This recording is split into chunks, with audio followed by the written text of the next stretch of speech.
இருங்க மேடம், முழுக்க நில்லுங்க. எங்கேருந்து வரீங்க நீங்கள்? புக்கெட் மர்தாஜாம் ஆல்மா. சரி மேடம். என்ன ப்ராப்ளம்னாக்கா வந்து ஹஸ்பண்ட் வந்து முதல்ல சிவா சார் சொன்ன மாதிரி கொரட்டை வருவார், ஸ்னோரிங் ப்ராப்ளம். ஸோ இது வந்து ஒரு 3 இயர்ஸாக இருந்துச்சு. என்ன ப்ராப்ளம்னா பக்கத்தில் படுக்கவே முடியாது, மினி ஷூ மாதிரி இருக்கும், டைகர் வரும், ஸ்னேக் சத்தம் கேட்கும். ஸோ எனக்கு வந்து இது அப்படி கண்டினியூஸாக ப்ராப்ளமாகவே இருந்துச்சு. நான் ஹெல்த்தில் என்ன ஏதாச்சும் ப்ராப்ளம்னு. ஸோ நான் போயிட்டு நிறையா மருந்துலாம் வாங்கி கொடுத்தேன், எதுவுமே வந்து அதை வந்து நிவர்த்தி செய்யலை. அப்புறம் வந்து ஒரு 3 இயர்ஸ் பேக் வந்து ஈப்போவில் வந்து சிவா சார் வந்து கிளாஸ் நடத்தினார், அதுக்கு நான் போயிருந்தேன். அப்புறம் கண்டினியூஸாக எங்கள் பிள்ளைங்களை கிளாஸ் நடத்தினார். அப்புறம் இது ஹீலிங் இதெல்லாம் கொஞ்சம் கற்றுக்கிட்டோன்னே அப்புறம் இடையில வந்து சிவா சாரை கான்டாக்ட் பண்ணி இருக்க அது வந்து அந்த ப்ராப்ளம் வந்து ரொம்ப வேர்ஸ்ட் ஆகி until I cannot sleep together with my husband. So we decided to sleep separately. அவர் வேறு ரூமில் படுக்கிறதுக்கு வேறு ரூமில், அவர் 2வது ரூமில் நான் ஃபர்ஸ்ட் ரூமில் படுத்துக்குவோம். ஏன்னா அந்த அளவுக்கு 3 மணி 4 மணி வரைக்கும் என்னால் தூங்க முடியாது.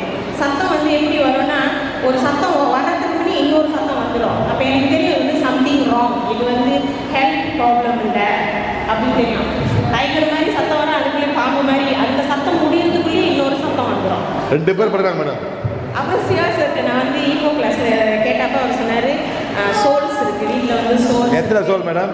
5 சோல்ஸ் 5 சோல் இருக்குது அப்படின்னு சொன்னார். அப்புறம் ஹீலிங் இது வந்து எனக்கு அந்த சென்சிங் இது வந்து எனக்கு அவ்வளோவா அது என்னால் சென்ஸ் பண்ண முடியல. அப்புறம் கண்டினியூஸாக அப்படியே இருந்துச்சு. இப்போ ரீசன்ட்லி ஒரு 2 months பேக் நான் திருப்பி சிவா சார் வந்து கான்டாக்ட் பண்ணி கேட்டப்ப அவர் வந்து இந்த ஃபார்கிவ்னஸ் படிக்க சொன்னார். ஹஸ்பண்ட் ஒரு 9 daysக்கு படிச்சுட்டு கால் பண்ணுங்க அப்படின்னு சொன்னார். அப்புறம் நான் ஹஸ்பண்டை வந்து படிக்க சொல்லிவிட்டு மறுபடியும் கால் பண்ணிவிட்டு சிவா சார் வந்து அந்த சோர்ஸை வந்து ஆக்டிவேட் பண்ணிட்டாரு. பண்ணிவிட்டு அந்த மறுநாளே வந்துட்டு திரும்பி பார்க்கணும்ல சேஞ்சஸ் இருக்கா இல்லையான்னு. So sleep together. ஸோ அதுக்கப்புறம் வந்து அந்த அறவே அந்த 3 இயர்ஸாக எனக்கு அந்த இருந்த அந்த ப்ராப்ளம் வந்து அறவே அந்த கொரட்டை சத்தம் வந்து இல்லை. ஸோ அதுதான் நான் வந்து இது வந்து லைக் மிரக்கல் ஃபார் மீ. அறவே படுத்து தூங்க முடியாது, at least sleep separately.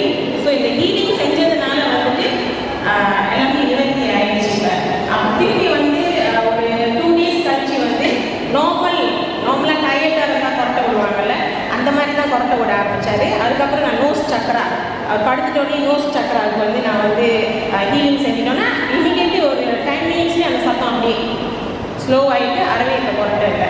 So I am sleeping happily with my husband. Thank you. Thank you.